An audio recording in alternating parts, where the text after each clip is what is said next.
हाँ, तो स्टूडेंट्स हम बात कर रहे थे मिनिमम सब्सक्रिप्शन के बारे में। तो जैसे मैंने आपको बताया कि मिनिमम सब्सक्रिप्शन क्या होता है, यानी कि 90% मिनिमम आपको एप्लीकेशन पब्लिक से रिसीव होनी चाहिए। ये आपके तो रूल है, तो ये कंडीशन है सेबी की, वो है कि 90% आपको पब्लिक से रिस्पॉन्स आना चाहिए। तो 90% के जो है जो रिस्क कम करने के लिए कई कई कंपनी है जो अपने कॉन्ट्रैक्ट्स होते हैं वो अंडर राइटर्स को दे देती है। वो गारंटी देते हैं कि हम आपका 90% है जो करवा देंगे, यानी कि वो गारंटी ले लेते हैं। जैसे कि अगर इस कंडीशन में अगर मैं देखूं तो 10,000 को मान लो 3 जने आए, 3 अंडर राइटर आए, कोई एक कह रहा है मैं 5,000 दे दूँ, मतलब पब्लिक में इशू करवा दूंगा, एक कह रहा 3,000, एक कह रहा 2,000। तो यहाँ पे क्या है, कंपनी को अगर पब्लिक से डायरेक्टली भले कितने कुछ भी आओ, पब्लिक कंपनी के तो 10,000 शेयर पब्लिक में इशू होंगे। अगर मान लो यहाँ पे ये 4,000 लेकर ला पाता है, ये मान लो 3,000 लेकर आता है और ये 2,000 ले जाता है, तो हो तो 9,000 रहे हैं पूरे। पर अब इसको ये इसकी लाइबिलिटी है तो इसको 1,000 ये शेयर और लेगा, तो टोटल कंपनी के पूरे 10,000 शेयर हैं जो बिक जाएंगे। तो आई होप आपको यहाँ तक समझ आ गया होगा। अब देखेंगे हम कि शेयर है जो पब्लिक में, अब हमने देखा कि पब्लिक से एप्लीकेशन आई, तो नेक्स्ट स्टेप क्या होगा, पब्लिक की एप्लीकेशन आई तो उनको शेयर इशू करेंगे हम। तो अब देखेंगे कि एक शेयर है वो कितने कितने रुपए में, मतलब किस तरीके से इशू होते हैं पब्लिक में। तो पहला है पार में। जैसे कोई शेयर है वो 100 रुपये का है और उसको 100 रुपये में दे रहे हैं तो वो पार पे। अगर कोई शेयर है 100 रुपये का पर उसको हम 120 में दे रहे हैं, यानी कि उसकी फेस वैल्यू से ज़्यादा में दे रहे हैं, वो कहता है प्रीमियम पे। और कभी कभार क्या होता है, कोई शेयर है उसको अपनी फेस वैल्यू से कम पे हम उसे अगर इशू कर रहे हैं तो वो होता है डिस्काउंट पे।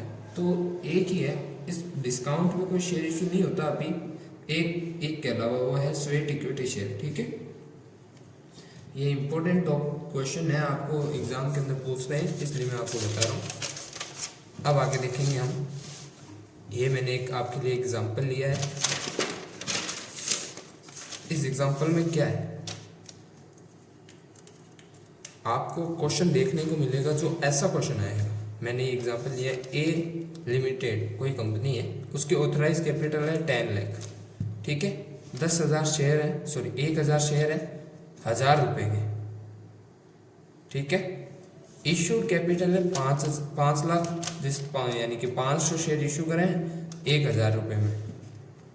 अब क्या है, अब आपको मैंने जैसे बताया था कि जो पैसा है वो कितने टाइम्स में लेती है, कैसे लेने के कई तरीके होते हैं। तो इसके अंदर हमने देखा है कि जो कंपनी कह रही है मतलब पब्लिक से कि आप हमें एप्लीकेशन पे 500 रुपये दे देना, अलॉटमेंट पे 200, फर्स्ट कॉल पे 200 और सेकंड कॉल पे 200, सॉरी तब 1,000 हो गए टोटल, 500, 400, 900, 100, 1,000। ठीक है, अब इसके अंदर मैंने आगे एक लाइन लिखी है, नोट कॉल्ड अप। जैसे आपको मैंने टाइप्स ऑफ शेयर कैपिटल्स में पढ़ाया था, कॉल्ड अप कैपिटल और नोट अनकॉल्ड अप कैपिटल, तो वो ये, यानी कि इसका कहने का मतलब है कि कंपनी अभी तक इस पोजीशन तक पहुंची, यानी कि कंपनी ने अभी तक 900 रुपये है जो पब्लिक से मांगे।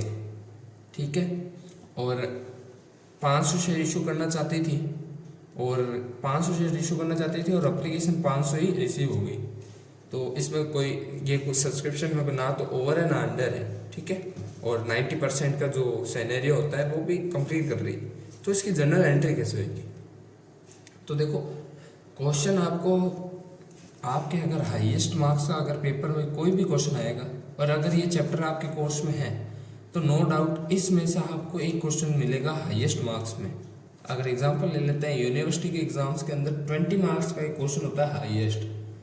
अगर बोर्ड के एग्जाम में लूँ तो कहीं 4 मार्क्स का होता है, कहीं 8 मार्क्स का होता है, तो हाईएस्ट में आपको एक कंपनी का क्वेश्चन देखने को मिलेगा मिलेगा।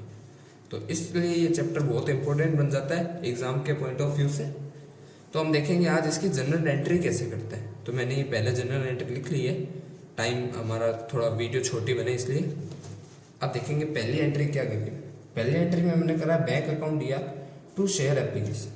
अब देखो आप आईपीओ, जब मैं आपको एक सिंपल सी इजी ट्रिक बताता हूँ कि कैसे होता है।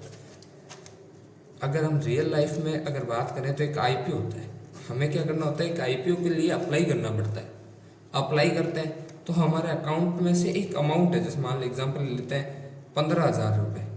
15,000 रुपये का एक आईपीओ तो मैंने अप्लाई करा, मैं डीमेट अकाउंट से अप्लाई करा, तो मेरे क्या होगा कि मेरा अकाउंट से, बैंक अकाउंट से मेरे 15,000 रुपये ना वो ब्लॉक हो जाएंगे। ना तो मैं कटेंगे नहीं, ब्लॉक हो जाएंगे, ना तो मैं इन्हें यूज कर सकता हूँ।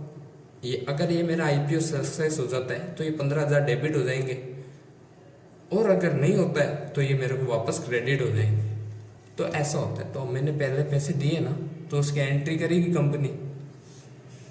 तो इसकी एंट्री क्या होगी, देखो बैंक अकाउंट डीआर यानी कम्स इन डीआर, और शेयर एप्लीकेशन यानी किससे पैसा आ रहा है, एप्लीकेशन से आ रहा है, तो शेयर एप्लीकेशन लिखा। तो कितना आएगा, हम 500 मल्टीप्लाई करेंगे 500 शेयर से। यहाँ पे लिख देता हूँ, देखो इस जगह लिख देता हूँ, 500 शेयर्स पे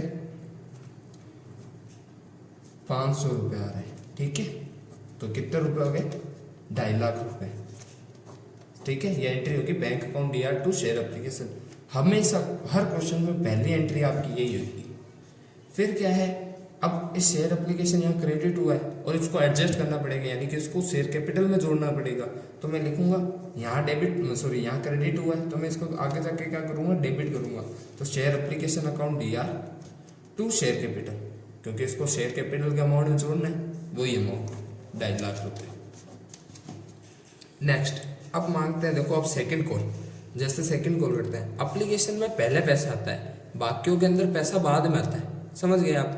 अब अलॉटमेंट मांग रहे हैं, यानी कि यहाँ ये जो एंट्री है ना, थर्ड नंबर, ये थर्ड नंबर है अलॉटमेंट ड्यू होने की। यहाँ पे क्या है, कंपनी ने अपनी ऑफिशियल नोटिस निकाला कि भाई जिस जिसको यहाँ पे शेयर इशू हुए वो अपने 200 रुपये पर शेयर हमें जमा कराओ वो अलॉटमेंट के। तो यहाँ पे एंट्री क्या होगी, share allotment account DR to share capital. मैंने ये जैसे शेयर कैपिटल शेयर एप्लीकेशन वाली एंट्री करी है ना, उसी एंट्री को मैंने बस शेयर अलॉटमेंट के नाम से करी है। यहाँ पे एप्लीकेशन था तो एप्लीकेशन लिखा, यहाँ अलॉटमेंट है तो अलॉटमेंट लिखूंगा। तो share allotment account DR to share capital कितने लाख से करेंगे, 200 रुपये का एक शेयर है, सॉरी 200 रुपीज़ का एक शेयर है, 500 शेयर्स पे आएंगे तो टोटल हो जाता है 1 लाख रुपए,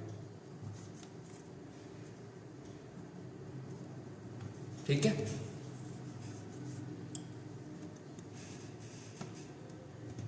अब हम इसको, जैसे कि अब ये होगी, हमने कंपनी ने अपने अलॉटमेंट मांग लिया। अब नेक्स्ट के अंदर क्या है, बैंक, अब जो शेयर होल्डर्स हैं वो पैसे देंगे, तो आने के अंदर क्या होती है, बैंक अकाउंट डीआर, ठीक है, टू शेयर अलॉटमेंट, किससे आ रहे हैं, अलॉटमेंट के पैसे आ रहे हैं, तो यहाँ लिखेंगे 1 लाख रुपए,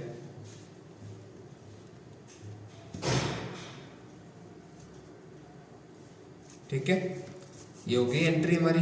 ये यहाँ पे लिख देंगे 500 शेयर्स पे आएंगे 200 रुपये ईच, ठीक है। ये एंट्री 1 लाख रुपए की। नेक्स्ट अब क्या होगी, अलॉटमेंट करा है वैसे ही फर्स्ट कॉल की एंट्री, तो फर्स्ट कॉल में एंट्री क्या होगी, share first call account DR to share capital, कितने मांगेंगे, 200 रुपये 500 शेयर्स पे, यानी कि 1 लाख, ठीक है। अब वो शेयर पैसे आने की एंट्री, bank account DR to share first call 1 lakh, बस यहाँ पे इस क्वेश्चन की एंट्रीज खत्म होती है, ठीक है। क्यों क्यों क्यों होती है, इसके पीछे ये रीजन है कि यहाँ पे जो 100 रुपये है ये भी अनकॉल्ड अप कैपिटल है, तो कॉल्ड अप भी नहीं, मांगी नहीं, तो उसकी एंट्री कैसे कर सकता हूँ मैं पहले। अगर देखो आप, जैसे एग्जांपल, फ्यूचर के अंदर कोई शेयर अपने को कुछ अमाउंट मांगेगा, यानी कि कोई शेयर के, मतलब कंपनी है वो हमसे अमाउंट लेगी, तो उसके एंट्री शेयर के पहले कैसे कर सकते हैं, शेयर कैपिटल में कैसे लगा सकते हैं। मान लो वो वहाँ पे पैसे दे ही ना तो कोई लोग, तो शेयर कैपिटल में एडजस्ट करना। तो इससे अच्छा, जैसे आपको पता है कि हर अकाउंट्स के रूल्स होते हैं, उसके अंदर बताते हैं जब कोई भी ट्रांजैक्शन होता है तभी आप अपनी बुक्स के अंदर इफेक्ट डालेंगे, उससे पहले आप इफेक्ट नहीं डाल सकते, ठीक है। Thank you.